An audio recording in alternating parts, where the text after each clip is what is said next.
Kamia share they only function.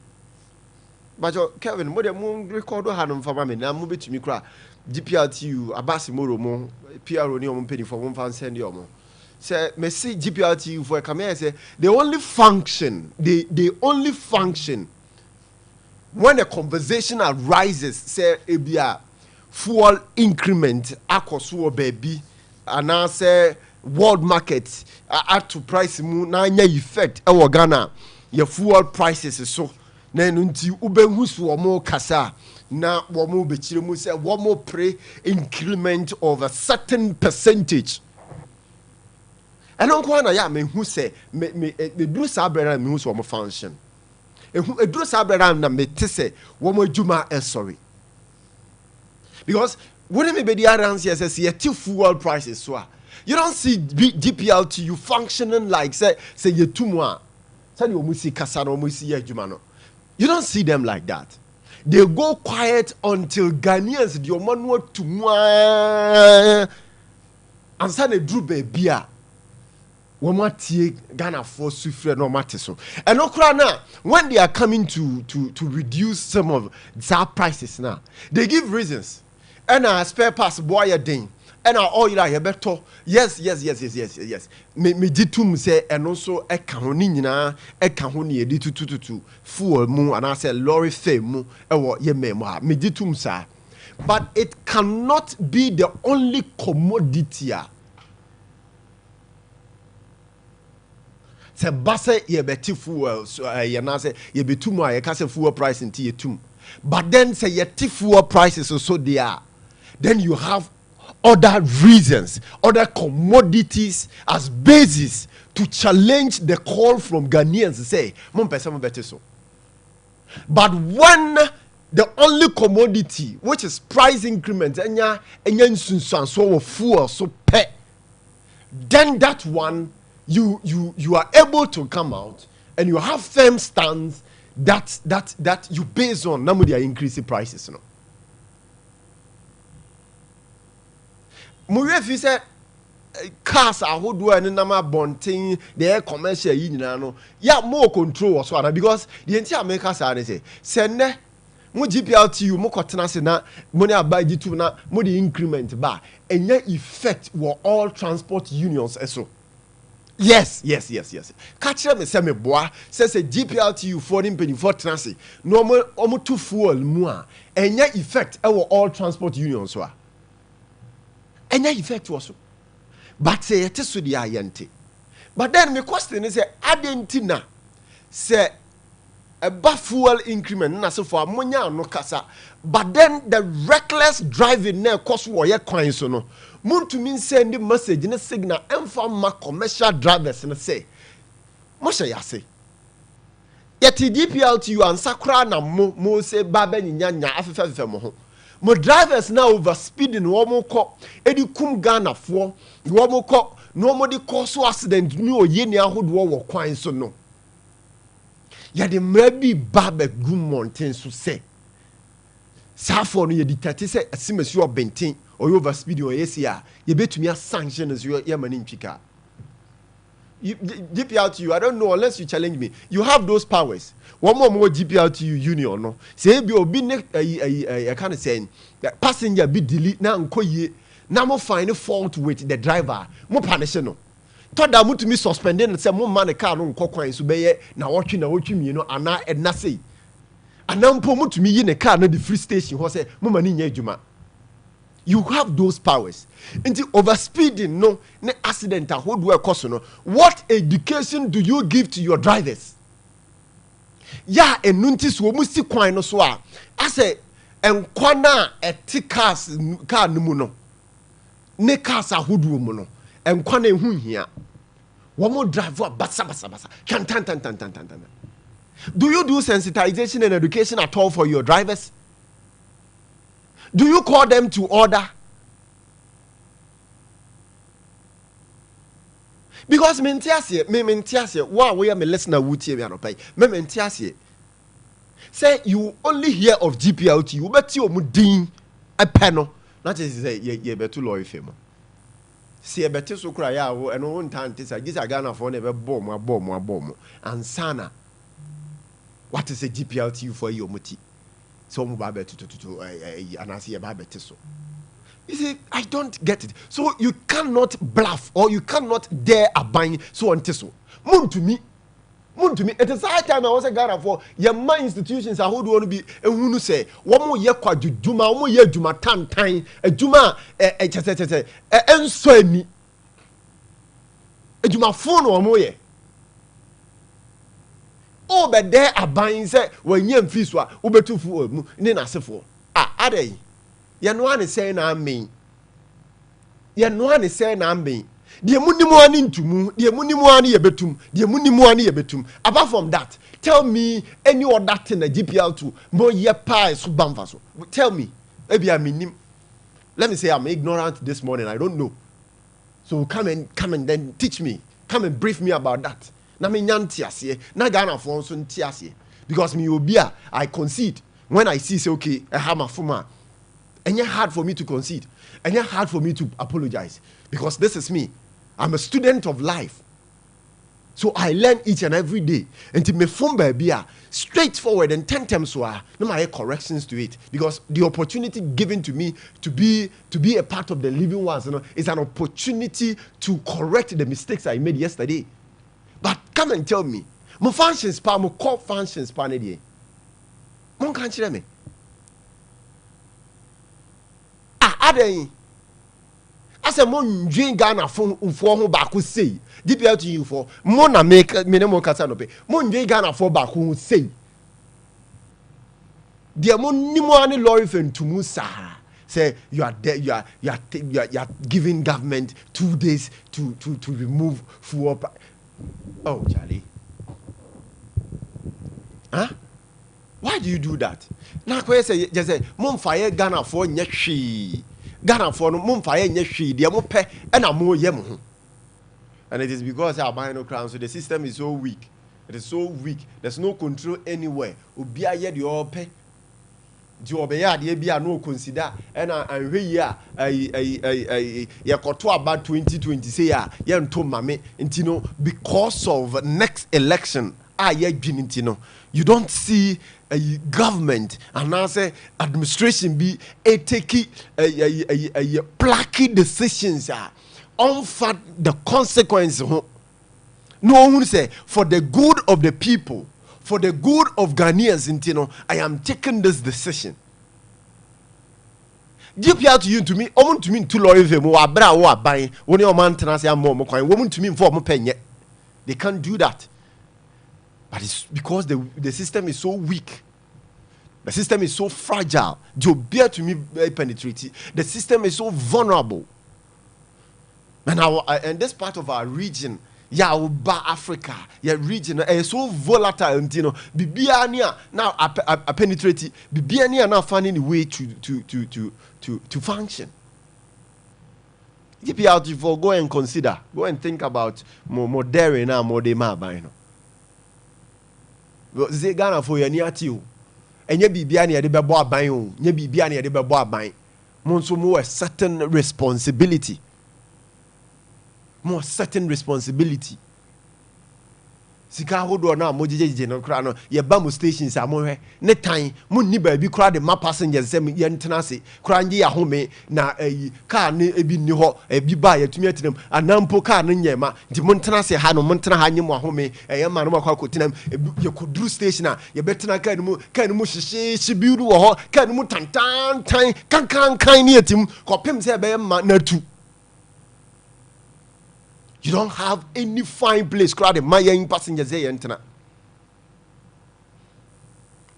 means that your passengers no more near the Mojiane Mo Nisiga Mobenya. Munjia, Mumfire Yashi, Kobu, Foku, Mumfire Yashi. Mumfire Yashi. EPLT for the Empana Moya Pai Bacase, as one for so the maximum for the passengers on former cars.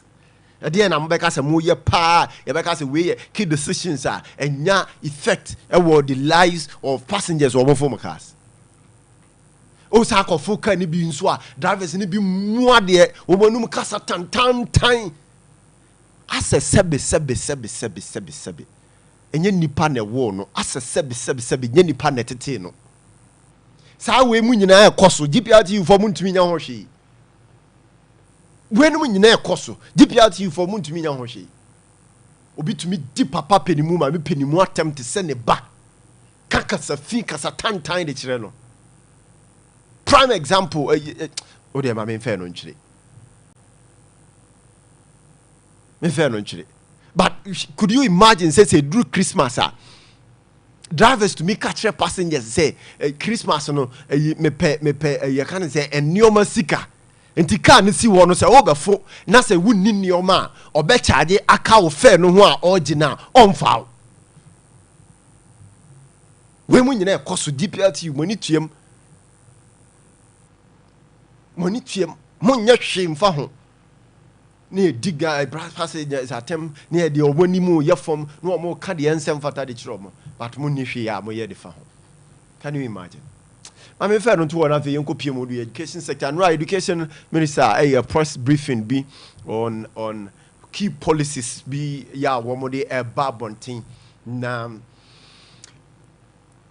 flyers ne stickers na minim say MC amonya bia mon fan to so ma me na fi yen go through yen ready kakra ba kumie and some policies ahodo a wode aba begu form wode aba beto monte no na fi yemma ya tifo nso enhu se de esitie yours e bi wo ho or say 7,000 a year clearance when wanya from the Ministry of Finance say omobefa teacher for 7,000 omanya clearance say nipa 7,000 ye be befa a teacher for na recruitment of teachers na be sha say April 10th bosumi ya wramu ne da etosu du na kwa wiye on the 1st of July 2026 to ye teacher ni atie die omo be bie portal betumi akwa apply na omo bie 10th of April ne ya be kwa wiye on the 1st of July 2026 nti omo chiemu nso say priority will be given to a church for mo ye willing say nkron kuma mu nka se nkurase da bi nkron kuma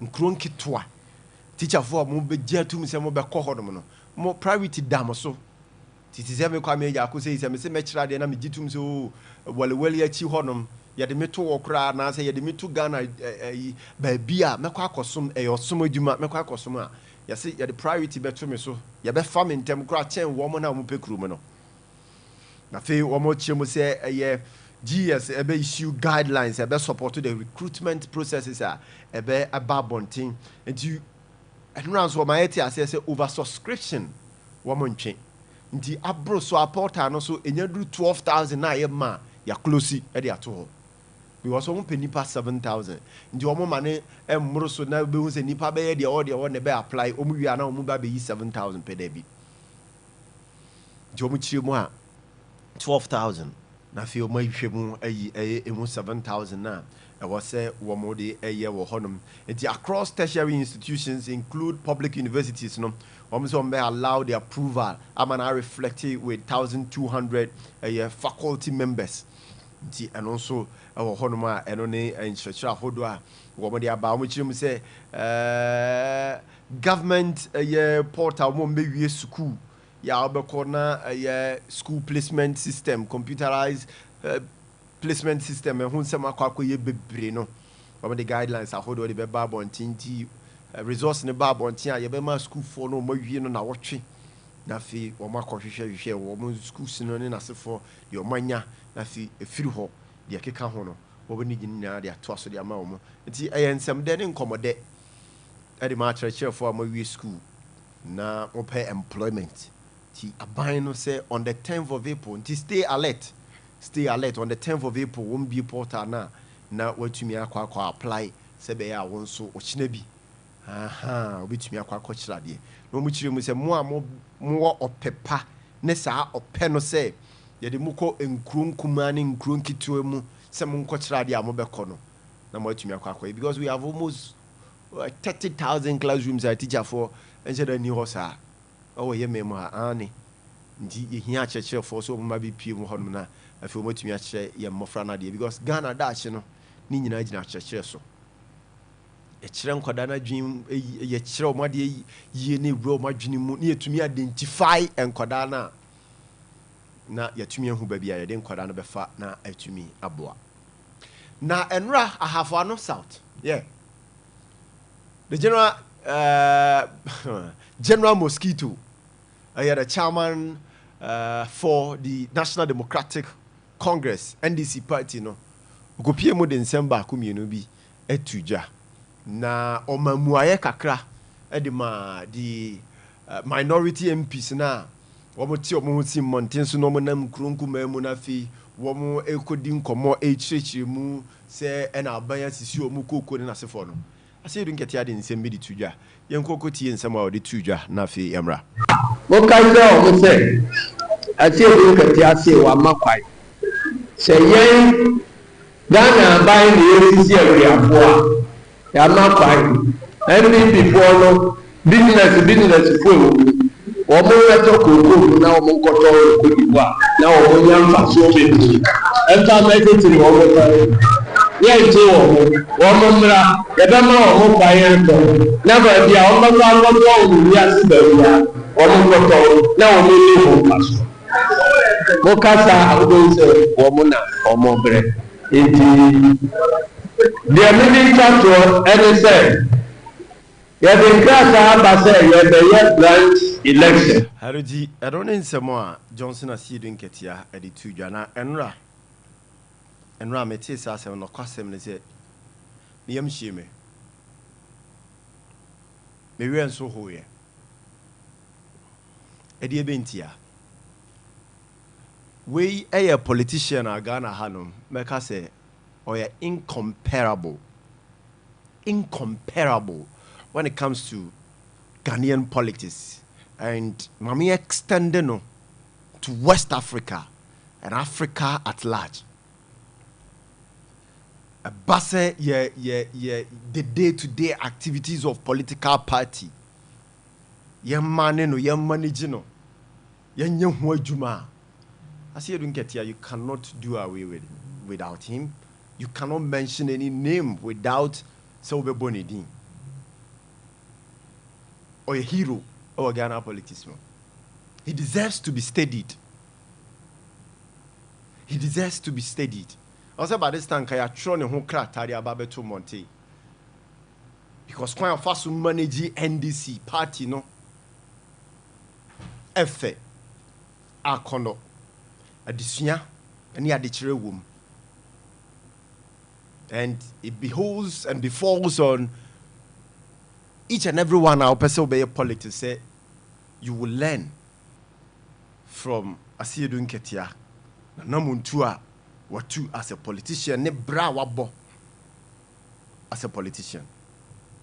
But then nra meti sa video yi me hu sa video yi ni yam sheme pa say he's not doing his presidential ambition career any good, and he's not doing the NDC any good. Dear Bentin America, sir. Akuafo yatiti womuku bosso. And when Sikano so 2006, they about 2,587.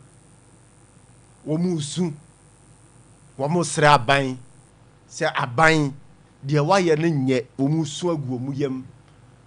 And a minority, no, so yes, indeed, I disagree with the approach. No, Muteki. Yeah, when they handle this cocoa pricing issue, ne, and who uncommon. I disagree with that. But you cannot go around and be telling people, say, "Kokachre NPP for ne say, woman meto cocoa no mon cotton." Wabra wunim say. Ghana Cocoa Board Law 1984 PNDC L81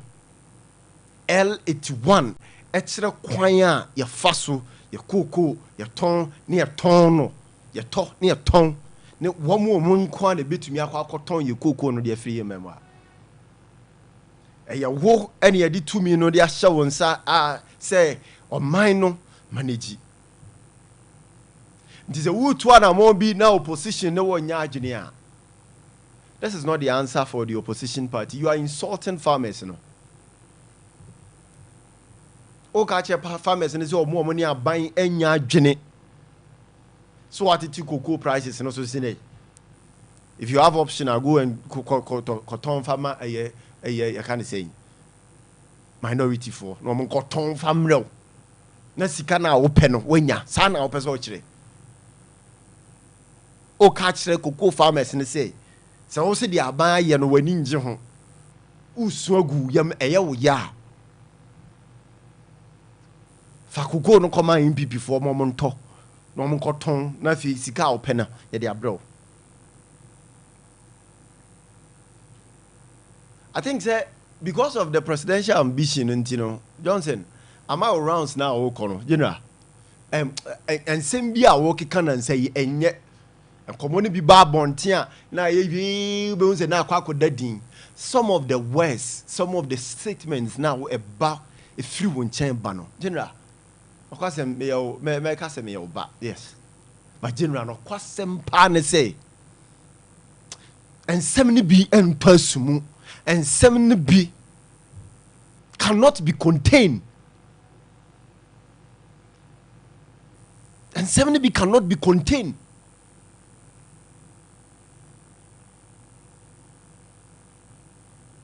Meaning say bia upati ni muya wonya bia manen kan show because of bra wa bore as a politician and wajina no dia.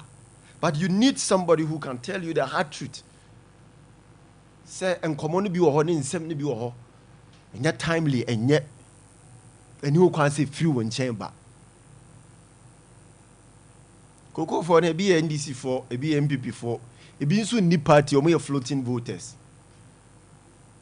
We cannot continue to insult them. If we cannot help them now, we cannot continue to insult them. Though the decisions taken by the government, you know, our long-term positive effect there. But at least I would say your man should more be resonate with these farmers. No mbe to me anyao abotoye mu. Say okay. Yeah, they say that can print there your pen there. But anamo abanya tu no. E anamon papa. Nti ye ntwen. General Mamimfa unra Ghana Cocoa Board Law 1984 PNDC L81. Na men kai bibiki to e bin show. Na hunu sa asem na o kan no NPP phone to me yes ah sen ko mu otumi anka e bia nko mbeye ko mbekire wo kwan ombe fa so aye but we ya ban adwuma to omu ntumi nye nti wo kan sa nya NPP phone na utwa obompoa cocoa farmers na utwa obompoa cocoa farmers na general wudi omatem. We cannot continue to receive such utterances from you politicians. You cannot continue to take us for granted because of your political ambitions. Because you're only thinking about your political party, how to win power. You cannot do that. This savage is not for the minority MPs. It's for the cocoa farmers and Ghanaians at large. Tie. Or say by Ghana Cocoa Board Law 1984 PNDC L81, the object of the Ghana Cocoa Board include the following. See, to purchase, market and export cocoa produced in Ghana, which is graded and sealed under the provisions of Cocoa Industry Regulation Consolidation Decree 1968 NLCD 278 or any other enactment as suitable for export to secure the most favorable arrangement for the purchase, inspection, grading, sealing, and certification, export and sale of cocoa, coffee, and share not under S46 of the paid PNDC Law 81. No person shall market or no person shall market or export any cocoa unless it is cocoa which is the property of Cocoa Board or it is cocoa which has been graded and sealed, the export of which has been authorized in written by the clarifying authority of the board. So how do you want them to do what you are saying? How do you want them to do that? You know, I'm a Poasem, I think say and then mammy make me shot. Maybe I'll be feasting me swimming to me too for, but I mean too for. I think that your presidential ambition or Emma would dink or mobina and say, yeah, enko ye, na entogana for sumu ye. Na eye adidi attempt some way, somehow. He said, "Now no dear, I will carry him in Pesema Bosso because I'm in Pesema call."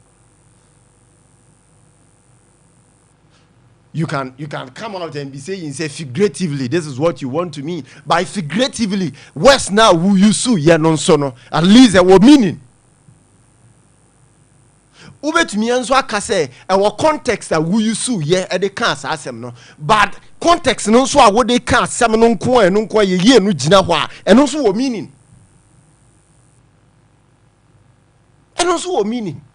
You can't be insulting Ghanaians like that. The general, remember the feel say, where the other part, NDC party, no, yeah, the overseer, the administrator, Kopim say the Ampon Yanko from Befro.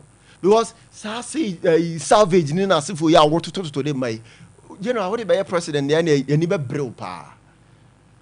What about flag bearer, power, I'm now to say, yeah, they say, Ghana for yatra. Ya bruso ya nyini atras ankomoi because what can sama ye betumi afa ne ya baby asem no mu ate asem na se akyere wasem no de wo pese wo kyere yen nti yesre wo de koso na ye wo ayi chairman forever and ever but pe sa ankomoi ya wo na mu di general David flag bearer yi ne de general jai fatu nchen crowd Fan ko. You know, really, Mr. It's a special appeal for me, Kwame Agyarko. Kwame down so this year. Special appeal from me to you. Because they're all kind of idea. You know, mentiasie. I'm unable to take it. I'm unable to accept it. I'm unable. General. But they are not doing it. Why? I bet to me, thank you to no crank. I will just crank here. Because I say, baby, I will be a to bomb. Baby, I will be a oko can someone. Sabi. Eka se chika kra.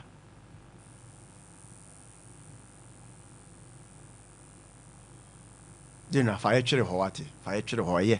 We've had enough. Fire chere. Nanu dia oko kan ye ntwa mu. Nanu dia oko kan ye ntwa mu. Because you be we see say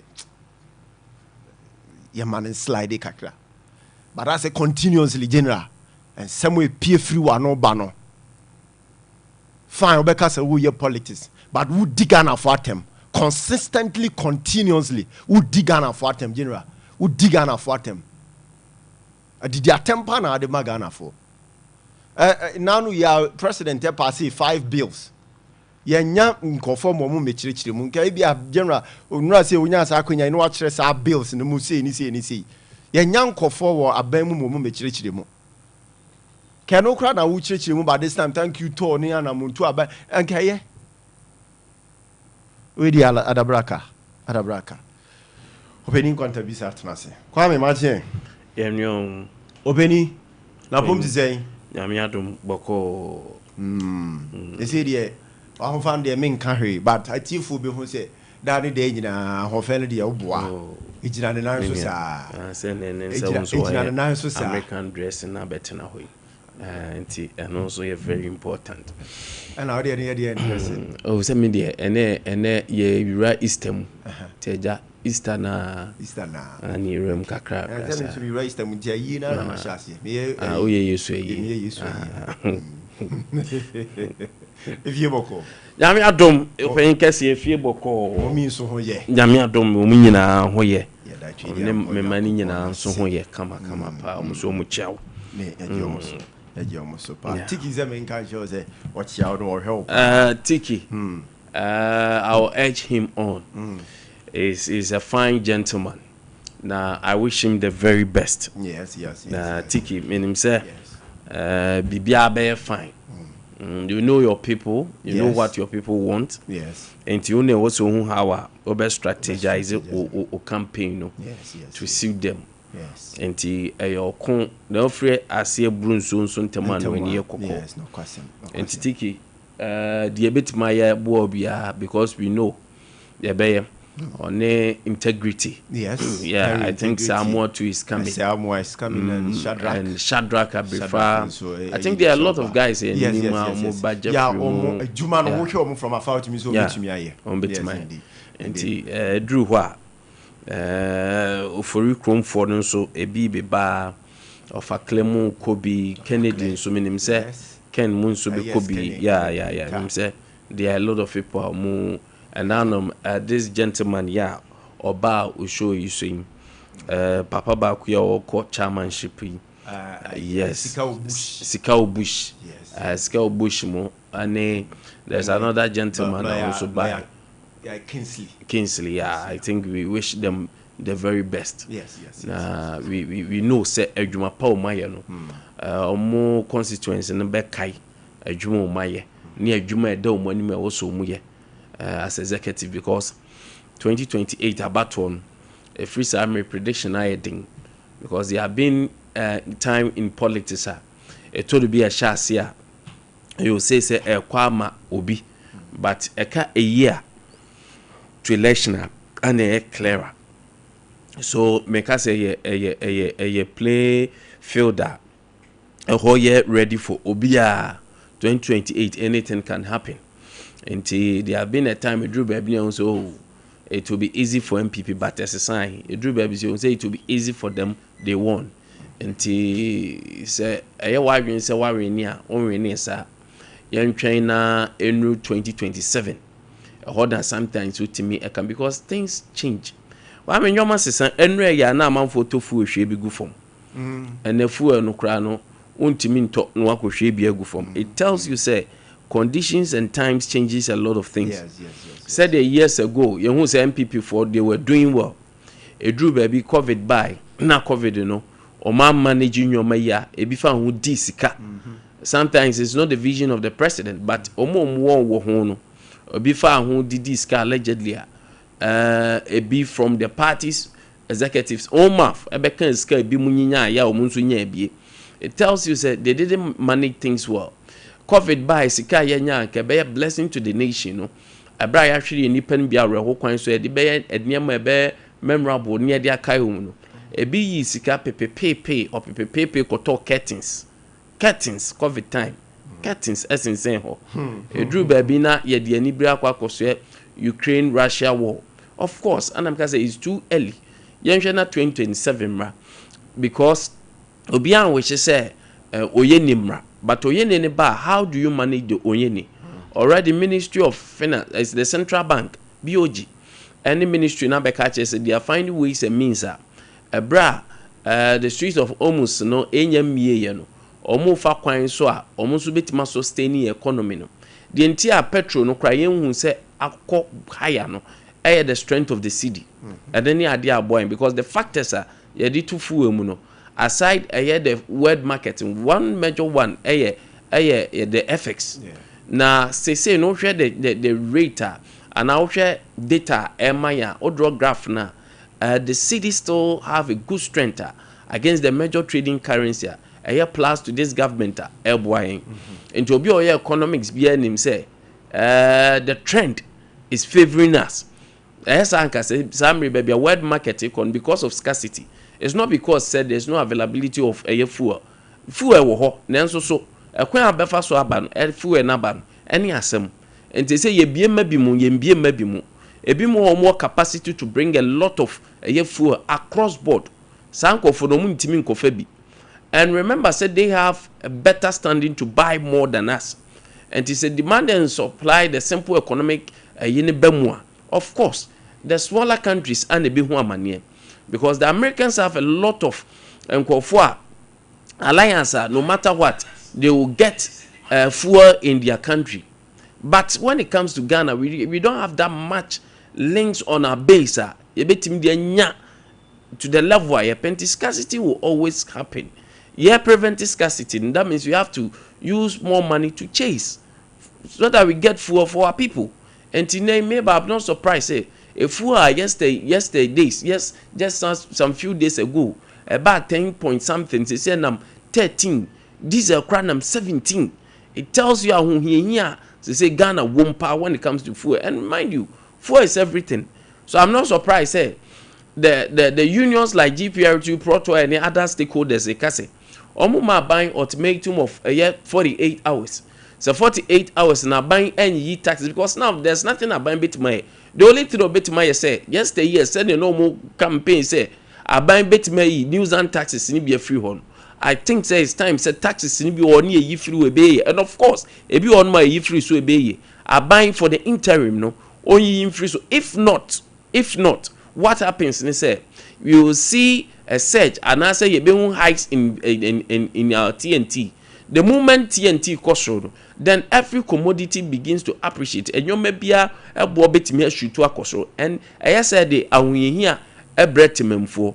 So President Mahama should head to this call from the transport companies, you know. Now on it the technical people and who now you say. So we free on that boy ya. So we free on that MY so there for the interim. The other say a year and that will be a warning to all of us. Well, I mean, I don't know, and man, should I just be fool, but my member, and need some about my for the Swami interchange. I think, sir, myself and you and Raya shall see the command the Swami interchange, and then from the ministry, Minister for Finance, Minister for Rules, and so the above says, they say Swami interchange, and I said the Raya catch a month and say. The contractor or currently it's not because they don't have new mom de be adwuma but no kwasem pa e wom ne say a car aban duom no omuntua ye na mo akwa didi no muma ya yenka foforo mum and the contractor na free site because there is no money and you call no contractor for the money site onum so am ye ha ya ye nyina ko ye hu what is happening and the minister akache say o matua kadada nyeso mamom sika foforo so they have to start working, then raise certificate, then they will have to pay because when it comes to contract, especially rules, that is how the modus operandi works. Until Juma raise certificate, then you see say Juma baby why indeed that is so, then they pay you every honum. Until say in the next few days, if you have to take minister no see anything to go by. Why then we are expecting say a free few days a day enemy so I mean interchange you know contractors will be back on site you better say Juma ebekoso if not there eba Kwame and young room kakra with the private candidate for West African examination certificate examination no wasino omo koye the entire thread of deck na about enti nkwadano maamefo no munyina mbetimi akopota no so betimi akọ website on that's their portal no akọ check a provisional results currently and on said the wife for friend but when me ready na me real manu anwumre na me hwe the trends ekono not bad the performance wasn't bad they did well but baby anko ye especially core subjects they teach you interscience integrated science no nkwadano about 40.something% enya F9 and about in so a dorsal compared to though English and yeah, but make the two skill no so I mean say bad looking at the number of people or mukochro yeah thousands of people mukochro yeah ne nkofo masia passing course subject in the anko ya mum but the anko ye pa integrated science no and they should expect why would him your tray in science so went man and they be ready. Because interscience and afi Kwame de buy no anoeding enye kra enye. Now I was interested in a story na me share no man kom kese because me said that is a field that debia we need echi and professionally you've been helping the teachers on that. But to add my voice to what Anope now discussing on the about 7,000 teachers are buying a plan so be recruit in the next few days here there. Kwame, let's also add, say, these are for the batches of 2023, 2024, and 2025. Yes. And this specifically, teachers are, they say, it's OTA minister now, Oba Ashanti region, I am Greater Kumasi and its environs, I am Oko Greater Accra and its environs, I am Oko the capitals now, I am. But in Krasino is in high demand. The rural areas are in high demand. A 2-year teacher now professionally who come and say a psych say more kwa child there were Ghana, yeah, more specific area. and everywhere within the jurisdictional prudence of a minor ultimate kwachade wo hodma eyeye and the 7,000 member konko yene mekanche se baby de wato ya mawati asese 7,000 aban form currently eyenkofo ayede omuko enkrase so you should be ready to work at rural areas ewo de be wa me quick one on the office of the special prosecutor na say me won say okasapa na minim da ya waso na ba ko ametie ya na eyema hodwiri ye me yi ni say oka say o counting days no we say enche ebi obe free office na o free officer ade a opese wiase nyina kai ni say the CSOs any other institution ni gina ma office no why me office no what people are demanding from them. We are not saying the office is not good, but we want to know say per the actor ye dey establish the office of the special prosecutor no a day no mu dey ever out. Recently there was a gentleman Kwame forcefully omu accuse no and omu declare wanted. Declare wanted according to a branch no. Omu enuma na adwuma bo no. Until now OCU office of the special prosecutor say Oma say no defamation. Oma say no adwuma also yedonya. And also omumaniska. These are some of the things that you can say are avoidable. If you do due diligence to some of these things, Kwame, we will not be hearing some of these things. And the idea but quick one on LGBTQ plus. Kwame, the cost in foreign aid. And the President Mohamed Kachere say LGBTQ plus says a priority. Yes. Another name maybe a term na another time near China against to say as on mine a priority. A idea yen na tiny chili. But Ghana yan so no. Yes also so a tanswa na ebon. Yan so na yen hu ni sa. Yes so afedru baby na go for nya tumi timbe hango mu flag. Already yen na say ye chili. But okofa ba then so be so much powers on that. And then the LGBTQ plus a MPP and DC. Adia ye nananom all the religious body oho etan echiri eye den ne de ye de be ya amanyosem enti LGBTQ plus they should stand on their toes and defend it because they are relevant issues are ekoswa Kwame a public account committee tina say 20 million you say ministry ni so mdikosi hospital omo enya ye invite okoboy be chichim. These are issues that you want to hear. 4.8 million Ghana Kani as defense ministry no papa bi o ho no ye procurement Kwame 4.8 million no mu assign so mu de kwa fakasa e be monitoring during elections no say sika no mo di sika no emu sika no. These are things we should fight on and now no near catch them say enoma ye chiri no ye mamra ne nya ho adwuma but me afa nya amanyosem ene de ma ama hu say enye bi ohun wi ofonsa na wahwe odie omanyi ni ye nyina ye pe we are not for any party we are not for MPP we are not for NDC Kwame me end the crown na woka General Sedun Ketia asem. General Sedun Ketia is someone obia oye a student of politics and him said the man his records when it comes to partisan politics he is unmatched. Said ya okana no pay. Some utterances are recently or they ba bonten ebi wa anu ye hye.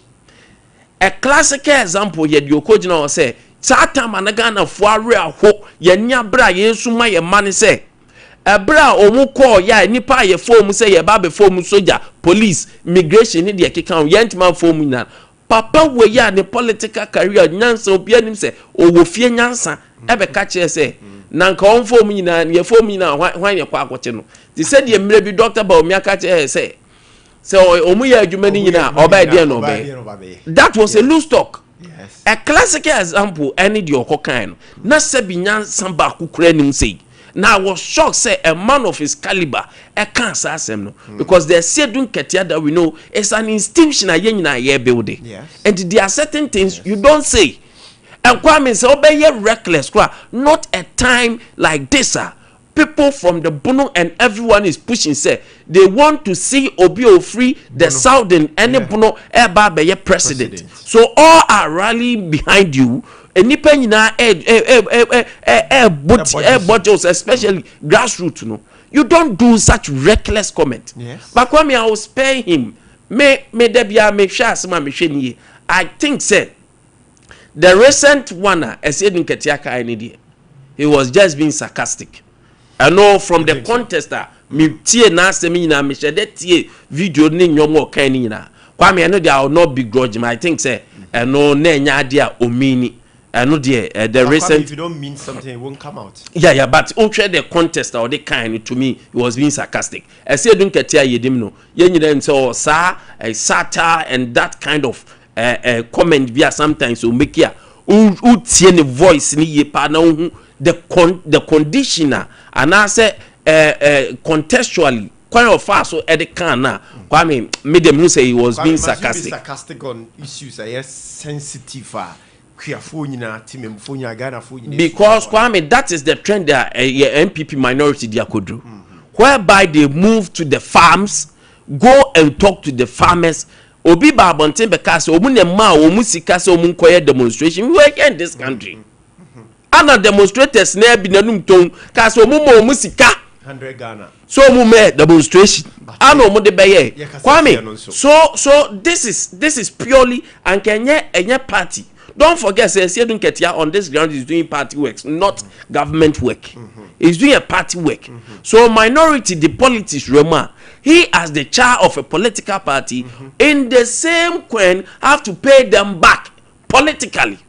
And it was a pure political grounds. I know they can't say. So doing politics with sensitive issues. Exactly. Then to me, Kwame, there is nothing wrong to do politics with sensitive issue when it is you can't say constructive.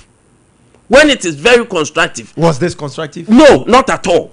And I mean, say constructive. I can say he was being sarcastic. He was being sarcastic in his dealing. Say you can't say what all that you want to say. Say the form said you more Canada. And you had MPP before no emerging cotton. But he knows MPP before to me. Yes, so that is the sarcastic thing with it because say. MPP for them say it is the world market that is controlling it, and yes, MPP for them. But the reason why they are doing that, they say yes, mu yebi. But the fuel prices, nobody politics. Exactly, na make a choice say. Kwame na make a choice say. There are issues we don't do politics with, energy especially. We don't do politics with. But Anna make us say with this particular one, he was being sarcastic. You think? I think that is my opinion. That is why everyone is entitled to his opinion. From what I'm seeing, from what he's saying, there was a me condemn it. But when I think I should hold him say though his utterances 100% agree with you say yeah you too much especially looking at the time our day yes I did but this one dear I think say one of his things and we can say your kind of say bia and maybe a yes sensitive no and you wanna say or the concert room. That one I agree with you. Said never be a sensitive and see the concert echo room. But purely grieving moment. Yes, but purely he was giving an answer to what the minority said. Okay. And don't forget say NDC people at that time. Okay, Mate. Thank you very much. And that's how we do it here. No one holds brief for anybody. Obia and then adventure and take na fi odi aba epono so ntino also for adventure fabra Facebook Sompa 93.1 ye baking kan area mouse YouTube so ye Sompa TV na no so odi afa ho aba na yakin kan dia mouse WhatsApp number no so ye 0509 438 500 0509 438 500 na fi odi Argentina no dia fa ho my emphasis da ma Roman father aduro no my emphasis da ma na no pay numbness, stroke, body pains ni weakness, pressure ni diabetes and I feel so chronic diseases biya e pa cho a Roman father aduro no never boa atu yade yase nya se besa yade no etu nase kra yade na fi ho ma wade wo ho stroke na how numbness na how body pains ni weakness na how pressure ni diabetes na how chronic diseases biya pa cho obebo wo tu ase na sadro yi best medicine for all we yade nyina pharmacy ni drug stores ahodo nyina won sabeka bi from 0247 919 122 0247919 122 and 0552 668 517 0552 668 517 Nafi Wuni Omu Eni Nkomo Kingdom Garlic and I say Kingdom Herbal Center at the Kingdom Garlic capsules any bitters at the ababonti Kingdom Garlic capsules any bitters at the ababonti improve the immune system boost no mani jina so anxiety, arthritis, numbness, hypertension, stroke, heart disease, cholesterol. About your Kingdom Herbal Center. Omadura mode ababontin so friend garlic capsules no. Any the bitters na make am for the amount. But also the Kingdom Ginseng power capsules so the aba. Kingdom Ginseng power capsules so the ababontin. And did to America na kopi o mama soye na fi koji sa dro yi bi. Omu wie nso omo san so the tremendous capsules so the aba. Tremendous capsules. Natural health formula for the treatment of vaginal infections and the menstrual disorder and the bad odor biano. And tremendous capsules na make for the amount no pay. Drugstore pharmacy shop nyina won sabeka from 0597 298 855 and 0559 761 144. Na fi so uni omo ending komo. Me catch you say seba sciatica and me can with authority me can so me can pain na ma see the pain say sciatica issues ne problems na office o twice hodom no untumi nante untumi nya wo hwe wakampam wakan konwam ni padua na ye mre chese upegya won sempe oye bibia emfa me say ore sciatica no nko a eno na me de me ho asi ho na me di ho adanse ama se sciatica no ore fabra bpm 21st aso ye na ha de obi eni ho akrom ha ne ye man mu ha obetumi di ne nsa si ne boso se oye sciatica expert with the exception of 21st clinic because ono na so ye na oba bepia oh yade no obetu na se ama simple obetu sa yade na se ama simple on saw yade no bi wo ho yesa o mu ana asaba o mu ana aka no o mu ana fi hu de oje ho me se me wadanse se me edwuma mu ha Sompa TV ha obi na sciatica ha no ontumi nante ontumi nya hwee bora 21st ene ye ne no nam up and down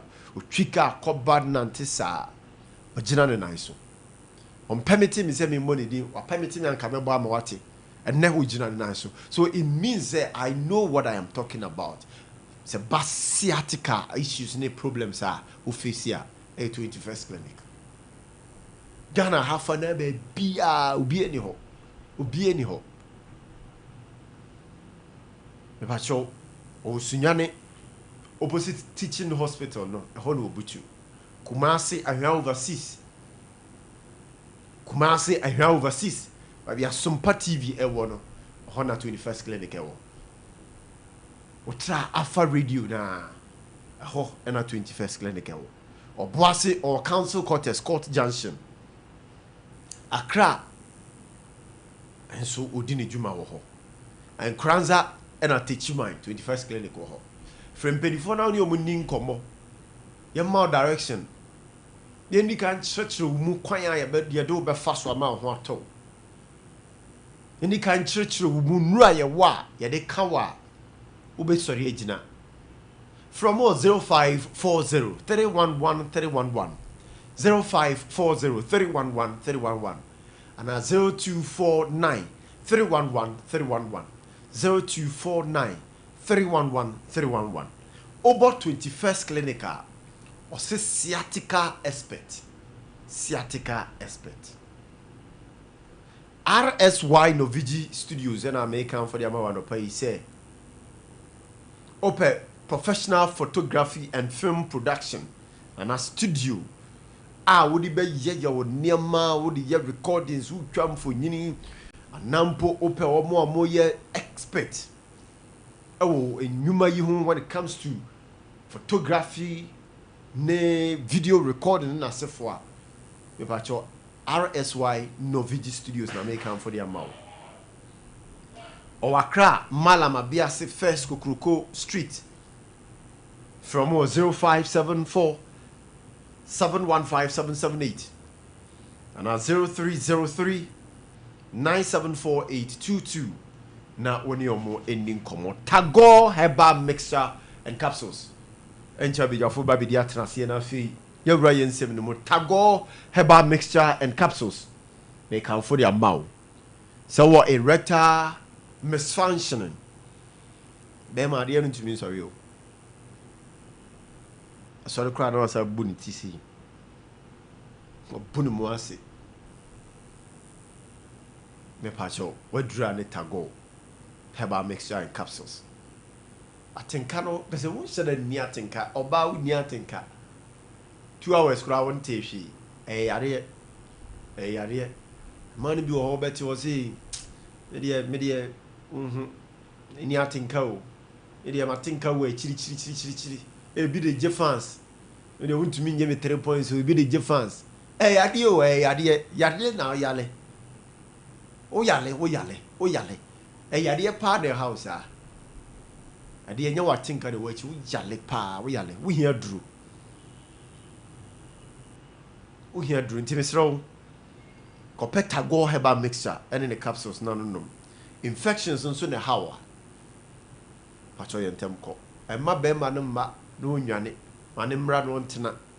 So a beba no better than so a tago heba mixture and in the capsules. And I don't pay you what's a baby num. Now, Bobby. Friend penny for now, your money come 0243 228 296 0243 228 296. It's all drugstores, ne pharmacy shops, biano. On Sabeka, Tago, Heba mixture, and ne capsules na wabu Bobby. Mamenye message ba kumino emfama ona fi yentoa yejumadi no eso ewo hodum ti mo messages ahodo a mo de aba no ma me mfa wo envremu ansana bedwafo no ma mo machi eni akwaba na ya hye ye nkomo twetwe no ase ewo hodum we say your friend oyibo boatin atwema narbehi member NPP media patriot or say where are the clergy and the CSOs who were championing LGBTQ plus under President Akufo-Addo? Ghanaians want to hear your voices now. Hi to Chama Ade Akye Abia, Sheliche Tiwa MP, Atweman Wabiaja South and Kojo Bamba, National Affairs Vice Chairman hopeful. Oyibo Boatin or the way Ade Aba. DJ Opadimo from Kumasi Swami. I said the reason why Ghanaians are crying is that NDC government have led the country in darkness. But now Ghanaians are pleading to have NPP party to rescue them from this NDC government. Greetings to Dr. Baumia Chama Odeno Kwame Apia, aka Asanteman Kuka, Honorable Maxwell Ofosu Boache, former MC Swami. Chama Wusu Bempa Inshaeso and Afi Nana B and GFK. DJ Opadimo dia or dia banono. Charisma Don Papa. I say good morning, I'm enjoying the show. Mr. Geoffrey Kwatin Brobe carries the passion, discipline, and connection the youth need. His calm confidence and ability to bring people together make him a strong voice for progress. A leader who listens, acts, and inspires. The change the youth wing needs. JKB leading the youth, shaping the future. Hashtag Zach for Bono Organizer. Hashtag OPD for Sunyani East Youth Organizer. Hashtag Mr. Roxon for Doma East Secretary. Hashtag Mamike for Sunyani East Women Organizer. Oh, okay, Mamike, where your own can share me. Now I see. A video home come actually. Masawood Kumasi Bantama. Okay, we Smith, Emil Smith, or say watching you live in Ghana. Masood Charisma Bantama, or say when the NDC were in opposition, the likes of Sam George ran a series of propaganda on anti-LGBTQ issues just to score cheap political points. Now you guys are in government and now silent. Thank God the lies they used to deceive the good people of Ghana have started hunting them. Posterity is the best judge. Hashtag Baumia 2028. Regards to Honorable Sampai National Affairs Vice Chairman Hopeful. 1212. Wayfree Ben Mfensi Saria. Also, we were able to enjoy fuel price in the beginning, and it became so cheap. Most of the people just bought it and used it for playing, pouring it on the floor. Unfortunately, Israel, USA, and Iran war has come to affect us. It hurts, but exercise patience. If they want to politicize it, then it's better than 23 Ghana cedi per liter in previous years. Greetings to MC Achimangwa Abia just south. Honorable Wisdom or say Boama. Ediano. Mami K Papa Bisunyane. Or say good morning, host. What appears to be hypocrisy and double standard from the current administration led by Mahama. When Mahama was the opposition leader, he mentioned that the Russia-Ukraine conflict and Iran-US situation would not impact Ghana's economy due to its geographical distance. Now the NDC propagandists seem to be linking these global conflicts to Ghana's economic issue. Additionally, there have been notably increase in electricity, water, and fuel prices. Meanwhile, cocoa farmers are still crying for unpaid stipends, which seem inconsistent with previous assurance. And the question is, where is their Bain Papa slogan? Regards to Dr. Mahmoud Baumia, Honorable Kwesi Agyarko, Honorable Belfura, and all NPP regional executives and Nana H Lab. Mamiki dia also dia banner. Akrokeri Junior Tiro, also watching live from Akrokeri, from Junior Tiro, shatter the whole Ghana. You have shattered the whole Ghana. Oh, okay. Junior Tiro, yada say for your message too. 12121212. Ma yenko you win some fun free or you WhatsApp message and also the Abba honum. I say good morning, Kwame and the crew. Keep on firing. Listening to you from Sunyane Wayfree Clement. Oh Clement, my main child, now if you main child when you atajari and your wife, why? Me mama special good morning and no pay and so on. 12121212. Okay. When so say your friend Felicia, the immigration officer, was Drian Quantalsi watching you live. Okay, Felicia, thank you very much. 121212121212. Okay, when you see a friend Erica say I am watching you live from Kumasi Mampontin. Oh, okay, Erica, good morning. Not your MC, you know, for mommy why? Chiao MC, you know, mommy. And now price and crowd me boy for the renovation of MC Bungalow, no. Price and crowd 2.5 billion. Price in 2 million plus Ghana cedis until the quality 25 billion. 25 billion. On see dime for on see Bungalow for new Bungalow for they see what that don't occur renovation. And then our cost on the side. But you have a brain da. Now if you're running in a moon so I will honum. Okay, we also say your friend Benito watching you live from Kwame Danso Menko. Okay, Benito, thank you very much. Say also oh hey honum. 12121212.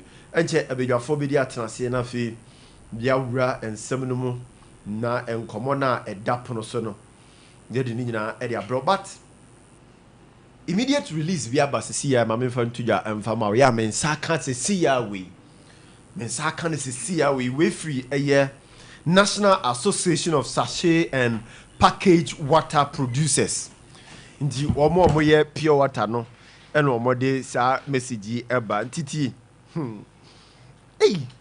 entumu pa na babasa no ha do the National Association of Sachet and Packaged Water Producers announces price adjustment for sachet water. The National Association of Sachet and Packaged Water Producers regrets to announce an upward revision of the ex-factory and extract prices of sachet water effective Monday, 6th April 2026. These are recommended price reviews by the national body. Hey.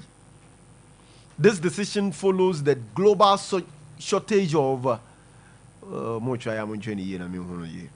This decision follows the global shortage of polymers and sharp increase in their prices, exacerbated by the ongoing conflict in Iran. Iran for Ramane. The rising cost of David. If you want to move to Muswawe, but Iran is who Babe Batao. Oh, pure water for. My main can't be in a tea. Hey, Raddy, yes, Christo. Hey, Ghana, burn you.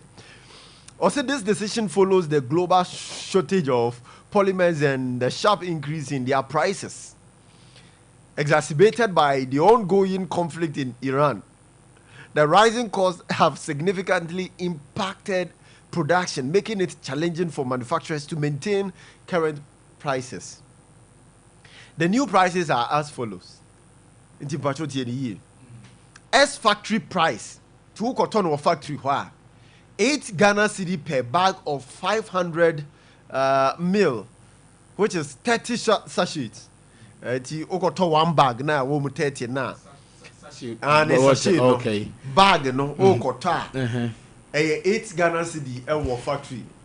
That's already factory price no. Na 7 cedis no. Say only go 8 cedis. 8 cedis. Okay. Only go 8 cedis. Extract price. I say good track man. 10 Ghana cedi per bag of 500 mil times 30 sachets. I say what ton or car sachet. What ton car? Same sachet no. I know you 10 bag no. Car for the bema 10 cedis. First, but normally the 8 cedis. Normally the 8. So, on petrol. Yes. Factory the near 7. Now car for the amount 8. By neck car for the bema 10. Okay. Car for the bema 10. Maximum retail price. Eti, they say all cotton sachet now. Say all cotton store. We was store for the 12 car for. Car for number more 10. First, and now almost there. Amount 12 cedis. Now first pan come for the amount 8. Now we dey 10. Okay. And then now kwa koto dey free shop ho ankasa dey say wa bo 9 pam wo koto shop ho a 15 Ghana cedis. Nice you say no. Yenya from health wise inti ye nom pure water. Yes, bottle one. I say no we say ye and also in the review member. We for sachet. I mean, share more central for any 15 Ghana cedis. Okay. Also, we urge retailers and consumers to adhere to these prices to ensure fair trade practices. We appreciate your understanding and cooperation during this challenging time. Sincerely, and a director of corporate affairs, then Sasha Sia or Masai. Indeed, sachet water so yeah too. Obviously, due to Russia, Ukraine. No, you see, we live in a country. Yeah, the amanyosem no edieti and idea was here can hold no crano na.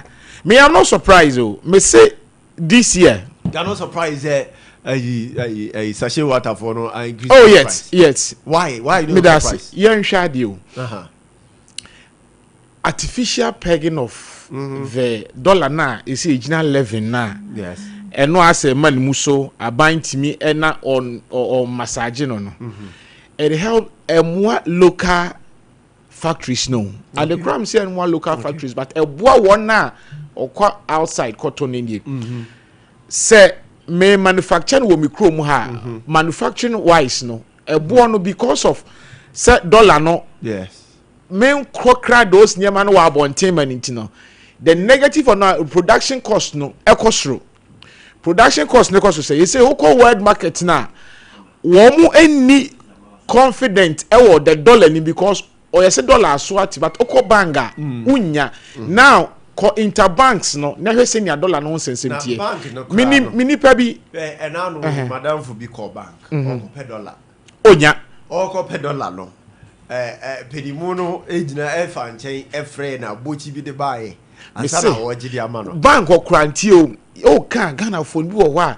ontie yeah we are those in the sector knew how real no pep just $5,000 so or the be import eniema na wo dia be what now the whole day when ya dollar ni bi so he has to go and fall to the black market onya and the 13 cities into an artificial enamu or bad on the face of paper na dia obeka chere say 10-11 cities but production now they con dollar no wenya ne sa akonya ne 13 wo abochi wo and odi akoto ne ma do you expect say production cost ni bibia ebe sesa and that is what happens if you try to massage dollar rate ni figures now this is what will happen edi kama me fa chop ma ahwefo se yaja mosomfo ahobrase mu entisa bia ne kan sem traffic no na YouTube but I was saying ka be bant but mesre ahwefo ne atiefo ne wo feed kese se woni tua erad enche bibia woni lawyer mu kasa woni sika bush mu kasa dk mu kasa na se o me pivia oh unim it's in the process na say na mia personal na mu na say okay and at least o hwe on se bi o ha obekwa akoye ne ayi no onya nto wase ne rade ya na onya bia better and is in the process you heard the rade oh well it's in the process pipe they are choking to car pipe now before you see the lights no anyway can be there for idea rade adom dia o fin so boko mamemfa enchia sronko emfama the next incoming national chairman menene di nkomo enche exclude esi edi nkomo wa akire erade ya adoma efiada honorable Boakye Agyarko touch down and I happen to be the Ashanti Regional Coordinator and a Deputy National Communication Officer and Ashanti Regional Communication Director Oba for Boakye Agyarko campaign in the quest of becoming the national chairman. Enti erade adoma ifiada Oba na senior Sompa city no edru ha definitely obeba fi na enkomo bia wosamuni ni di bia no because ene bebia your party edru ye hia obi a or appeal to all the classes on say Ghana uti amanyofo na o se ye wo middle class ordinary Ghanaian and at the elite class no so we Boakye Agyarko ne stature ne ho na disua bebia we ye adwuma dru na nimu nyama awrade di adom no na ene niema wo na wono ne the person obetimi amia akwaji tumi every NDC amamu fon tantan a omo hu di omo ye nti awrade adoma honorable Boakye Agyarko ebeba no ne asanteman all the constituencies no edin komo no de nani so ade hunu ato wo manim ti no enchia sronko ekwa the next national incoming chairman honorable Boakye Agyarko me fi ho no na me fa chia nso ma menua ma che nso fa che me Kwame Agyarko new Edubiasi youth organizers say o san ekobiem Edubiasi fo nyina wo se Kwame Agyarko ko no post o hwe adwumaden a waye anything you see ye ne niema esum on say Edubiasi ofan constituency na o hwe se ne Adugan si boaboa dom na no ehwe mu nkuna eye adwuma na o say new Edubiasi fo nyina mama Dugan Kwame Agyarko on no post enti eche de boko na mention of adehye nyina no ye chia musronko still mo prebe bia beko yegusu di nkomo enche ye de ba betu dwana ba bia ye besom no ya som ti minyu Agyarko weni nkomo kakra e wo fie na minim senia ebisi akon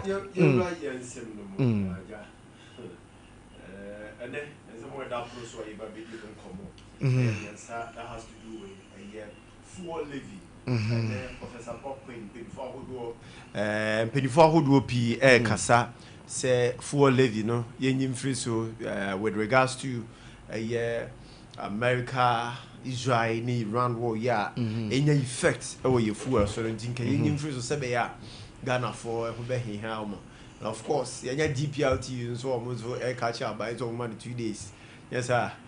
Be facing a fair hike, said Belcosin and for and then 24-hour petroleum operation to drive jobs, growth, NPA for minority accusing government of lifting ban on cement import.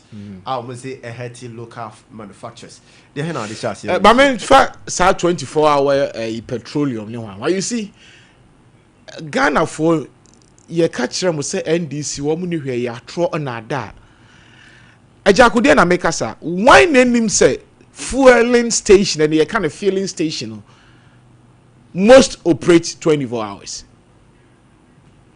Are you say most some and most? Most there be. Me that say. At the crowd make us say most ni say. Your companies. Brands, various companies. Company be upon 12. And no crown on pon. Obon say attendance no e wo e da mat ho. Unless say e be I want 10 to kwana me pa na jo kontu pa. Udru filling station ho na fueling station ho na. Udru wa attendance no beba abebu ama. Now in any case Edugitama close fuel for by 24-hour day. Pumping and as a factory one I say a big critique jobs. Now who grew economy? Now who said the question I'm asking say why does it fueling station my main can't send a gun at me mammy would fuel filling station almost 24 hours.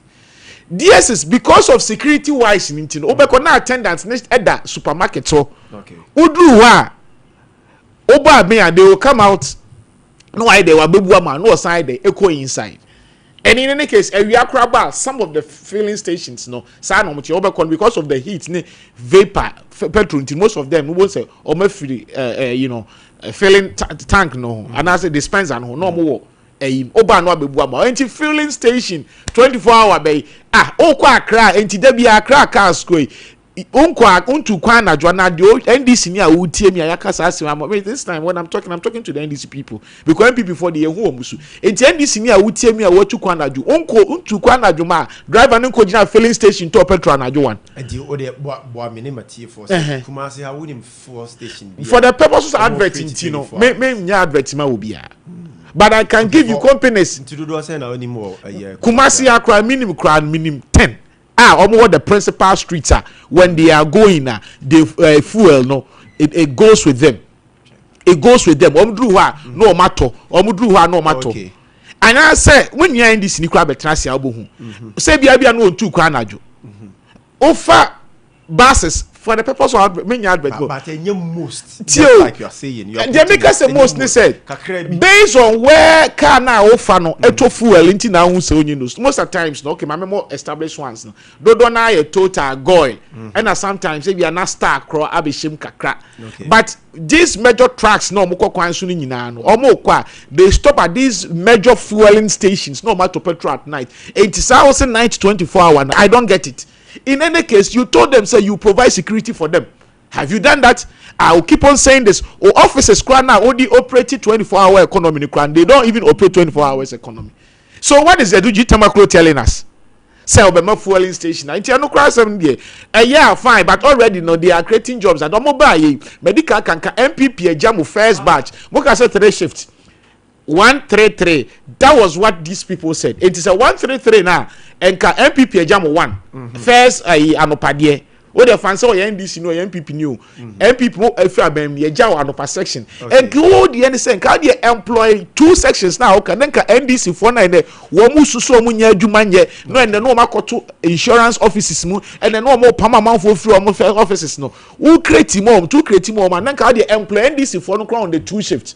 Then ka Obianga say yeah 24 hours 133 now creative what has happened? Me say the offices cry is not running 24 hours. All offices no. So are you saying end to me nyaho and I say your point on my point MPA is MPA Tamaklo case they said the filling stations are operating their 24-hour economy so there is no need. Well no you see what worries me about some of these appointees. They say instead someone be concentrate about John Dramani Mahama Memuno, they take delight in social media and sense and no I take it the center stage.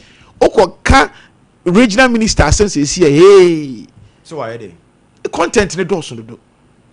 Content in the doors, but oko or month instead for them to sit down, think through and say, the MPP 4K. Is it true? And forgetting, see youth, hey. MPP the youth no go school or when 3 years or man aduane di o man atare she eduru on was say what the better 2001 ko to abama now ad na ko gina kwa we painting Mate Evans bra second way you say na me watch na yan ko yanim e hodom Mate onia me je so bibia you fine yanko pan da roma o shirt ne ya kama me da se watch no so kama ba me da se ya che easy kwa list say yanko pan da roma bibia iku ade akoso no zamotete nyo ye adwuma so party ni ye adwuma ka document bi amanfo de akoso ho de anu de okay na mama wo agenda de ekosei as communication nyamiadum officer hopeful nyamiadum bibia ekokama se omahu adwuma meye the communication system no na to nsuom by me page me tie nyame ya adoma empanifo bo mo gi se me so me mra na mebo adwuma die no me hu se omo te so dada kro ma ha se keka omo nti say uyi uti se obe contest na ma bo akra ma communication system na zi aya active it means say si akra wanya kire kra se o meye ye kra no communication system na asha se ya active ho sanity very well mami ti we Obanega said, the Edika Medasi, Namanchia myself Penny, the General Superintendent of the Savior Church of Ghana. Was I a best farmer? The owner I know 82 years, Anna, a man, the best farmer, no, indeed, Michan Baby Ubia, and I say back, say Terry, Michan, and the Quabris and Dizzy Funina. Na, Yamma, a month for us on to say, you buy an enormous here to two light beam, any water beam. I union 1PP4, and ja, Omudia ko IMF. Ana omudi ekohyiemu ema chese ne omo eba yeso no ntimbetra ha e ka ho asem say His Excellency John Dramani Mahama wa mampanifo ye review kaka ye beba akiri no bo say be hyase ate so ndi isi no atadwe yate dende electricity bill no say yate so 4.81%, ne water bill so yate so 3.06%. Enti Ghana for madaroma say de musu eduru NDC for animu ana eja His Excellency na bada yenti na obaso weboa Ghana for no you see light bill no FSA puya enra your friends enra chi ya sha say dey at so wa ye dey ba ye adwuma ana de to so mienu education sector no nso ye ba ye bibie portal 10th April na ya for teacher for 7,000 enso ye ba ye ka say ye be fa adwuma for bibie en kakra na munya medase na ye ka 24-hour economy asem ana ne ye ka na stations and a big creative jobs. Ye baba ye no 24-hour economy. Oh yes. Na aya na as how 133 na yera free mu anu. O nyina free anu. Okay. E wo pa. Ense me ba ka say ye ade bia ye wonto boase a ye de ye. Na ye nuanu mpipifo aya na e me ya. Ade papa bi e ba na wo botugu. Odwen wa wonte ase. Ade ne ba na e wo say mu ka say oh ampa aban de wo ye kra ye.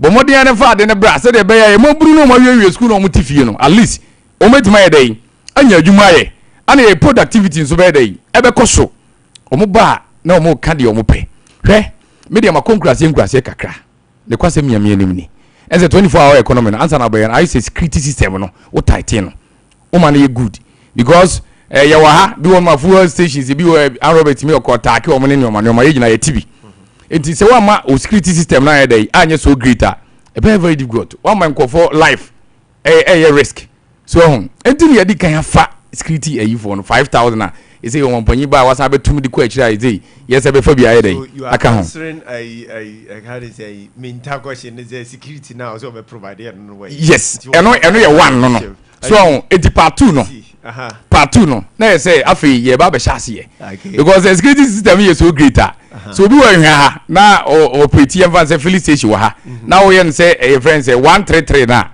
otro no ma na jo suo basket ni tighter e ba ye bo no ban tem bi oti obi a onai wo hwe so ntu betuma ye dai ayi adwuma na ne emsere wo say e wo hodada he yen ka se bi ni ho ebi wo ho baade bia no oba na obese wo hyemu kena wo hwe de wo no eno ma to sini no ayedai wo hyemu kena ebi wo nso eni wo kra eno de afi na wo de yedai wo de ba yenim se fuel station bi wo no mo a seriously o ma sha se o mo ye saa your friend say 24 hour no but dudu na no wo be ko ebi a 2-3 mu omada because of our robbers. Yes, security system no nye omada enti ye for security for na ba o be bo mo ho ban no ne ye hwe se ye be ma saa de no so aye adwuma because the home dada no o bo no ho ban ana the only bi dada na afa o hwe am no so afa enipa amana create jobs e de amagana for eno ne ade titu nti a NDC amaye ba ye de shem creating of what jobs enko mo be tifie o munya adwuma nye bi ma hwe school o munya adwuma nye enti se aban na hwe no o de ani so de ruwe ba o ba na afa o say o challenge aban no say o pese aban no o pese Ghana ye be diye o de wa won ti ase enti ye be se Ghana for say sani so de ruwe ye ade kese a NDC amanyekuo no e de ba ne de aba be ma ye nuanom ye branom ye papa no mo tifie o munya adwuma nye no o mo so nya adwuma ye dai aye na nza na me concurrence one of the filling station wakwanwo ma ye duro no ma fe ye wo se ye bubi o mada jizi ye kokonyane ye friends o mo yi sa bi go musro jizi konwane no anza na oba be bubi amai ye gina wo kya o mo be 3 hours anza na oba be bufu o bi aye dai amai eti sani mo ne ye ba be hyem kina ye de police fo bo mo ban no na sa 133 no so ye dai ye adwuma se de okọ anopa no pon time bia obi so ba be yi no na na dwobre na aye so ye ho kire ye no because o ko long journey say ya wo le say your friend say me fa kwa me dan so nye example ufri your friend say adwura kwa amantetu atebubua a Roberts no masa na nya easy na nsai mo na soldiers for na be dey abeya masa ne o man so ye dey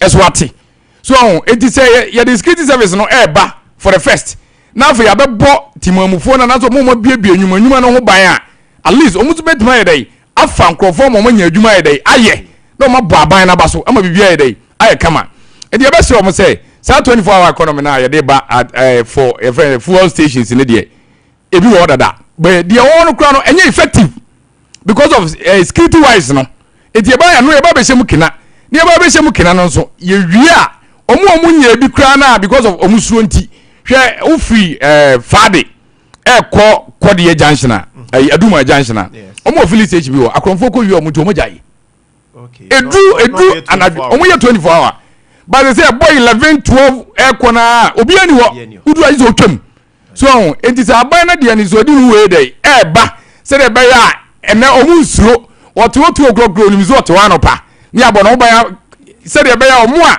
ye yi omu sa amre mo ko tena fie say risk nti omu ko tena fie no omu wa back aba ba ya adwuma me hu ni say e wo say ye de ye bo aban na dey abaso say wa dwen Ghana for wa dwen timamufo ho because fuo no onu no be nya mfaso because the more na ye ebu no productivity no nso nya bi so otua to obi ma aban a onu so betuma ye dey atua na kama na afa job creation so ye dey aba be hye ho because obe fani pani bebre amagana yeso ye hwan dey atoye. Okay, very well. Are they Yanko Street? Na ka wasi the room craft full levy na that so na ne. GPLTU for crown so issue na Professor Bokpin so call for the government to cut fuel levies, you know, or be every other if you want it so no. Inim enyan 7 ne purpose in we na. Oh, enyan 7 we and say wo hwe e kana enuanu man pipifo jai to ho no. E kana eso. What from 2020 crowd, me breaking it down. 2022, 2024. Almost $6 billion US. And they car moboto. And you kaketwa. So what I say, by your first, you know, your tia almost getting to be 1 billion. And the air car 2026, you buy getting to 1.2 billion US dollars. And the other your tia. So I'm one records United. Ewaha. It is a deal, you know. Abia aban ni so di hunu o de buy say ye nua no MPP fo katwetwe dia mo boto sa energy sector ho no yemra na no sa di 11 nya dai emra meboa na nua ma so nya dai entity kakra so enti mesre say sa professor Godfred Alufa Bokwen ma follow no pa na de ma me follow no ye nua no e levy o mo de buy da bia no question o mo say sa e levy no mo de buy no ade ana omo de be ye omo de ye dai omo chemi hu ye nuanu man man kirem za akomo zo omo di fira ban mu ba ye me betra ye metima kirew se ye de tuaka e boa ye meka na ye timi ye dai e tua 2026 kra no ya sha se ye dai ye tua bi so enti nyankopon ya adom na serve the purpose we are. I think that his excellency there said he was tie Ghana for asem no ananom light be ya kan enze wotie ya asem kakra yeguso ye tete so ba so enti se ne say Professor Godfred kasa asem we ya na me do say wa kire na adwen no so ye adwen papa na emom no ye hwe se NDC aban ye tua kan kudu certain level na ye stabilize energy sector na sa ye betima ye fi ho there are a lot of levies that are full and so and then Iran prices no so cost. Okay. Say ba into me nka say e bia chinchina twan o teso ana say o manage na hosa be automatic na e course so sa tinka adintina sa levies nketikiti bi na dada so no munyinyi mfiri ho na Ghana for e ho so gende ento eni ehunu say ban adwene ye ho nti o de measures bi go akwemu a abema enya direct and obi be see huge impact ewo yeso no kre en say o hwe fuel asema ye nyina ye kan no eba me ebi kame ofofro so ebi ka no because transport near the nyina ehihihim be kan nyina but the NDC aban yeso ya de ayede ba en say ye ba say kana o made ato no en first ye tete fuel so ba and a man put the focus transit the way they buy. But right now, no, fuel also shoot because of Iran in 70. I'm on a cost. Tina me say, Endra na me top communicators ni bi edin komo e national. Ade omo ye ne say aban na ehwe. Say o consider no mo bi. Say do ba bi ni bia revenue bi bitima nya ba bia be hye ba bia. Old system na ye bitima ye free. Ade ne ntimi nyim free. Because e drink Ghana for ho. Ye o me kan bia ye be hu say e ade e ba Ghana for ho ye be kire bia no. You be here so enti eno de ye be pa mo chew na ya sere mo say going forward no ye buy say be ma Ghana for asuma ye dey adwo mo because be be inflation kura dey ya na na say wa hu me say is it da bia me kwa adwura o me koje aduane sem prices so me koje aduane prices because ena na me ye wo kire ana ye dey yesu by the say nyina ye dey aba fom enti be say Ghana for enya arehemu e wo NDC aban no say se ye hwe na se sa one city na eda so no yeyi ne ye ho nkire ya ye be ye firi ho ama obi a ho ato no Kennedy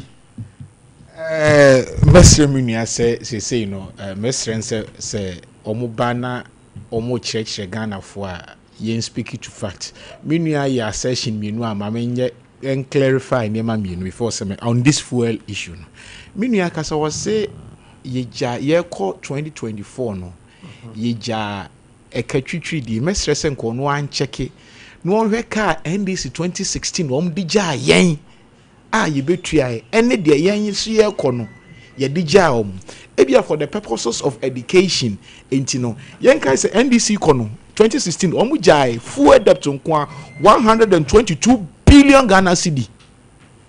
Out of this no MPP etua mu 1.4 billion dollars in equivalent yetua ye kono ye jomu 2.4 billion Ghana cedi, which is equivalent to 96 billion fuel debt. It respectfully ye ka mu di giant mu di no so chen ye dia you can google and check beba ye legacy debt me no nyina nim say legacy debt e free 19 kwadwo ho and again I was expecting so obeka say ene Ghana can do say o say omonka ho and this if ogina simpie so ka che say Ghana for sebe yentimi mu o man dia say economy yentimi mu o man yentimi twa chiche ska economy yentimi economy ye say no yetimi fa adwumayefo economy ye say no yetimi manage niema ehwe nipa abro etwa teacher for ka 1 year o man kwanya teacher for nkwa government workers bi etwom ka 1 year abro o man tima nko enya adwuma da covid time and this time an ka Solomon mre ni be so ka Solomon ye chi ye mawe ye nke bi besi but in any case a typical of NDC sometimes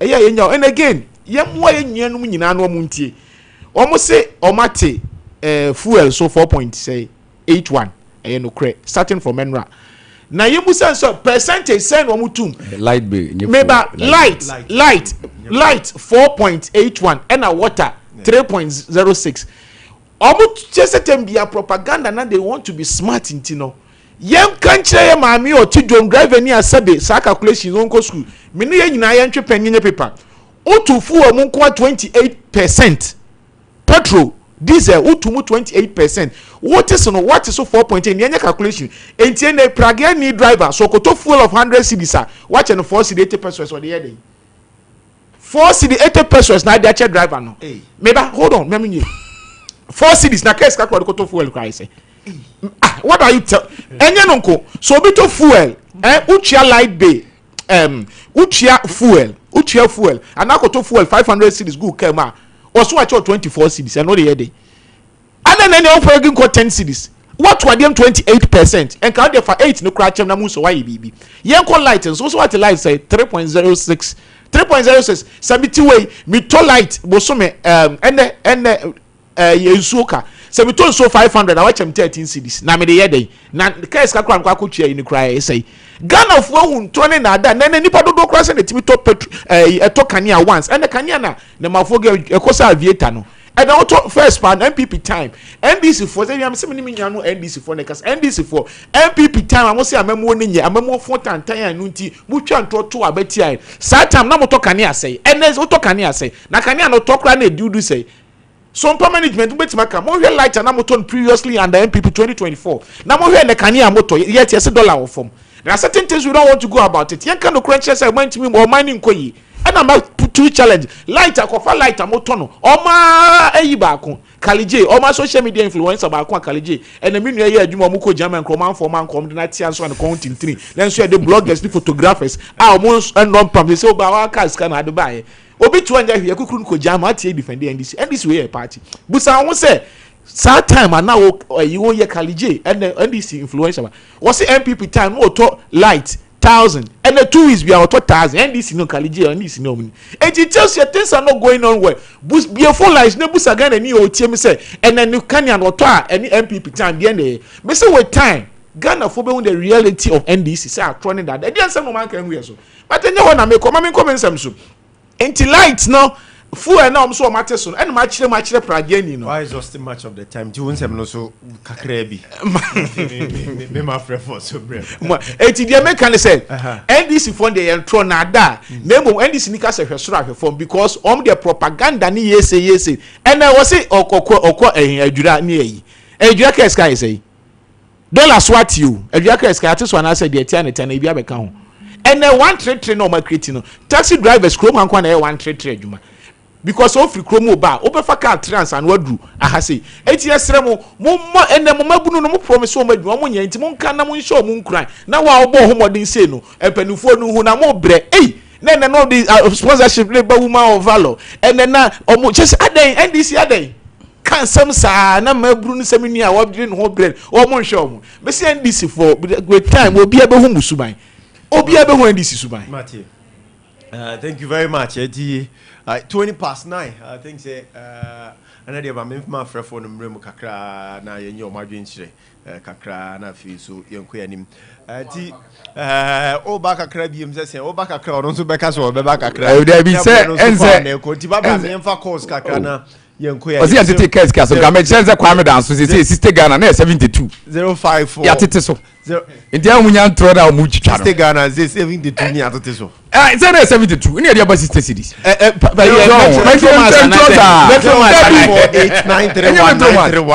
Zero 0548931931 also be me afra abaso na odi wadwen kire Ade abaso 0548931931 0553931931 Good morning. Hello. Good morning. Good morning. Would you never be our friend free? I'm very simple to say. Praise God. Yes, you man before. Omi problem na mo na ba for. And yes, so mo tell before check, you know mo say before yet. Mo ba be there, ya ma ye kwa so ye. Ego mama. O say akori ye fa, so ye o meta ko nya so da. O meta ko nya so me ye ko. Ba na solution be en. Okay, me so me da say. Ma me nkofa we nso ewo aye hanom. Good morning. Hello, good morning. Yes sir, me ba so udi ne ba bia ofre me free. I'm Pastor Jamal ni, the do o mate. What the madre? O mate.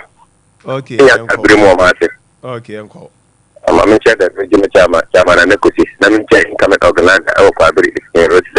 Na event so na ya na ye mo na ye MPP for kra na ka tere se dio na jo anyanko for than 24 hours enye yi na se do mani abere no o ba Ghana for the woman mambu sama Ghana na na se juma ya na mo di si tuma ho di no ka ti dira that na mo se Ghana for the juma ya o ba ene o mo dara na ka ko kita mo min da kira 8 years so mo bo ene 55 it was not more than continue what tempo apura ko do man na mu ko tiro ko tiri just when you can find an worker among work of the president mama say me ko so e we never to ko we got ko asema got for the country no we no one na de no no u ka apena no we no we no mu the one of the country ko abi ko te ye ko ko ti e dia e pa yen to mo yen pa yen ko to bi le pa e no ko tiro opposition mo mu sare na mo kata we ti mi te pa je duma obo obo ni ti ko ai e trade teacher na de buy na nado man ni e so as school man na nado ba na secondary school ni eli ho na nado na be trade so this as the buy Mate me da say ma wudi so emre me wudi emre bi hello good morning so Kevin Bonyam ni Kwame Agyarko 1 yes sir wudi ni ba bia from free me pacho golon Sompa German of the street ma me ntie we bra ya ma me ntia Sompa TV akefanya me mo inwe ni na ba Sompa to wa cheche no mo manada akwami tina ye di NDC aban ye ba say ye ba sum o man konkon Ghana nti sa fuwa 11 no se ye do German mama kwata so wo se fuwa ne wo ko suro ko be su gapanyin ye biye firo MPP for the 11 by the country and say 11 be so mo na kwanyi na Kwame Agyarko me se NDC aban ba ye nya 2 years so me so be to wanti kwan kontete buso tina o mo ye no NDC mo ye de Kwame Agyarko Sompa kwan na enye ena ba de mo protection koso kontete so o mo ye kwani digidi NDC aban ye gapanyin ye ba se ye ba sunga ye ba se ye be ye Ghana ye ti Ghana ni bia anya ku ye NDC aban se 2028 be do ko ko to abano ne ye hwehwe free John Dramani mama hono da panyin na ye nsa ka amala ye ko sato abano anye kwada ye ko be before ye to abamo mo me da say ma wuni anso emra so good morning opening guest yes sir wudi ni ba bia from me free I'm from David Kasafri Takwa David Kasafri ba takwa David yanko na pe nyami sawo na me chi obe te fo ni nanso hwe opening guest ye yewura mama ho a wanri a obekọ the worst ever president e Ghana ha person of president Kufuor kan say bi say ye te ya we say ko ise nya akwanya bi mbe na so a kanyema bi wo ye ko wanye na wudi nyamya wo ye vice president wo be ye president wo sa haba kete still kete when koye no se when ya jamo ne nam kika kire mpani vondo okoshia de wako wuru wako ye wuru se samyem afa kwa de ye west no obi a wo kwa saba na enwaba no be wo ye na ye to abeti a wo no eno na wo ba wo se ye na wo se ye no west e dey ntina make kasa so ye wo ta na hai don mo ado ba ko ya ku do 10 cedi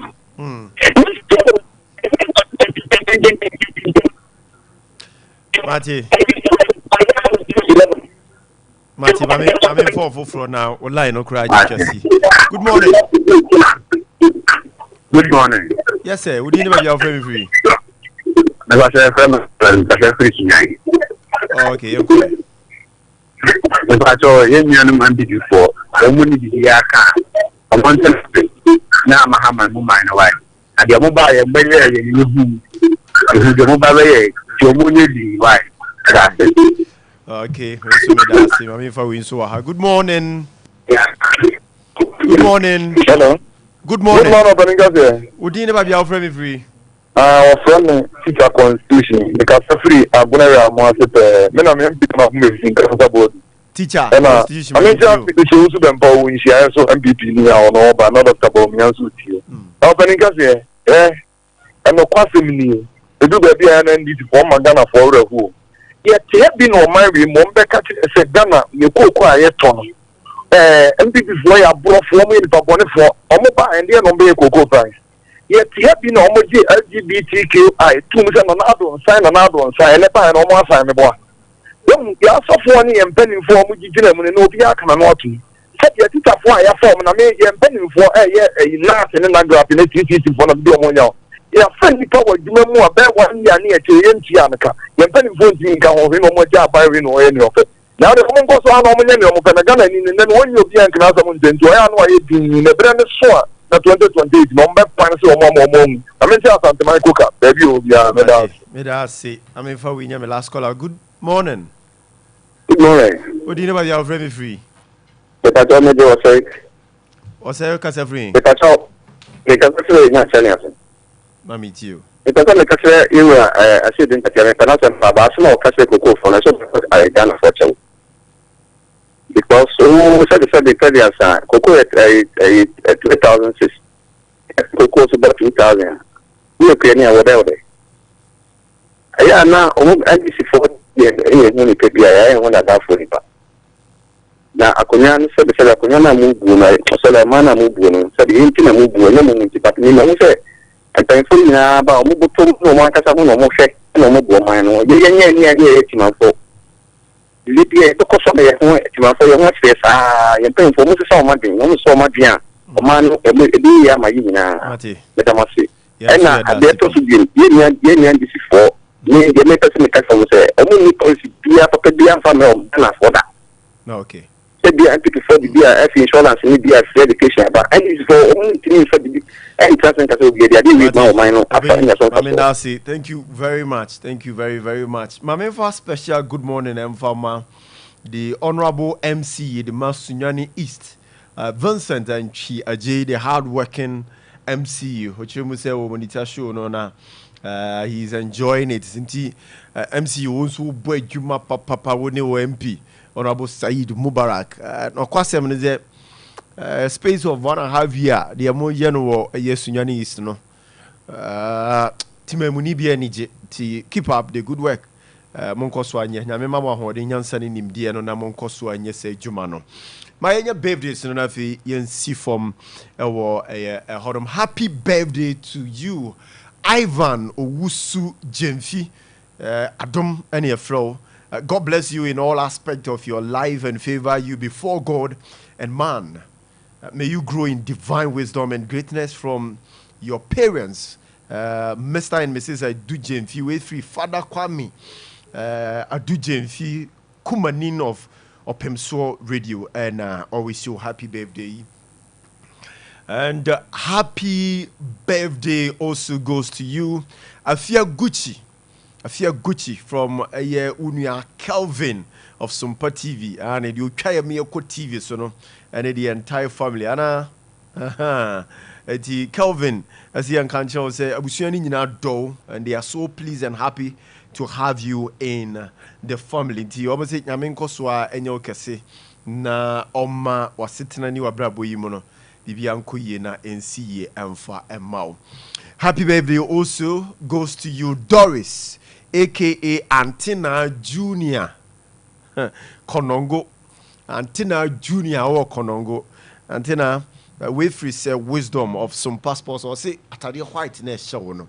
Or the rest of our life now Kawasasi so enye so clean, enye so clear, enye so pure like Watadi. I don't know Nijian so anywhere. So happy birthday to you, Doris Antina. And happy birthday also goes to you, Francis. Francis Wayfree Vera ho. Vera say and kanchiro say nyamema ehain toso. Nyamema di obepe or wakuma mubia emrem. Nyamema di obe bosom paye bianso emrem.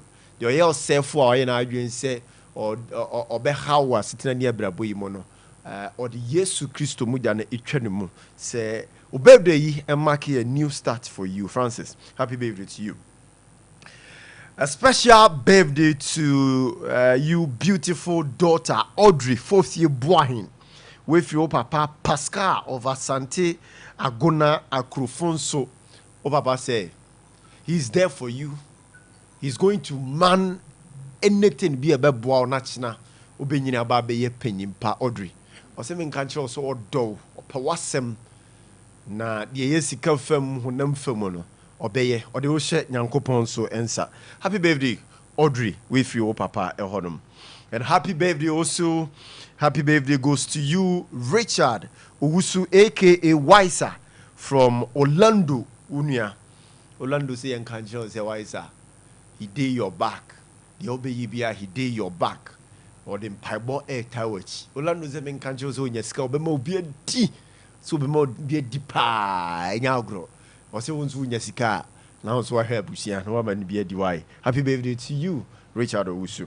Happy birthday also goes to you, Akosia Ella at Dunkwan Ofin inside Atechem from DJ Baloski of Denchermine and Odiwi and so Edimao. And happy birthday again goes to you. Happy birthday Nkomao Yefrewo Nana Kofi Asamoah Boatin aka Nakab Clothing of Kumasi North Centreso from Wonamfofo nyina woman say omo wish you happy birthday also nyame ensha no nkoso a enye okese wo honom. Okay, yenwie yenko na fi yensi from sports for happy birthday to Jack Bills Daniel, CEO of Osbills Waste Management. You are 25 years old today. May God bless you and give you abundance of glory, success. From lawyer Atoba Ando and our DV Edemao. Lastly, Navia C form. Happy birthday to you, Bema Messi from Susie at Sunyane. Bema Messi, Susie see and can't say, Odo. Na de ne da nyina obom paye ma o se nyame nkoso ammo ho ban o ma nkwa tenten no ma wo ahoden ye koduru ne nyini koduru ewo eye honum. And so lastly, happy birthday to you, Ya Grace. Yay! Ogre, formerly of Sompa TV, now with Owia TV. Yeah. I'm sure no one can say, I'm into an animal show of my one son or Juma or Yeno, and Koswa Nyefe, Nanya recognition among all men. He should connect you to the connected ones. Nyame enam nipa obefano so ehira no na omrantem na vi omra mehira life no and for my happy birthday. On that note, thank you very much for being a part of the show. What Nana Kwame Usun kan Tabisa enka sanso na what Barbara and so enka Kelvin and the crew no direct first. Medini Kwame Agyarko, thank you very much once again. Live well before you leave.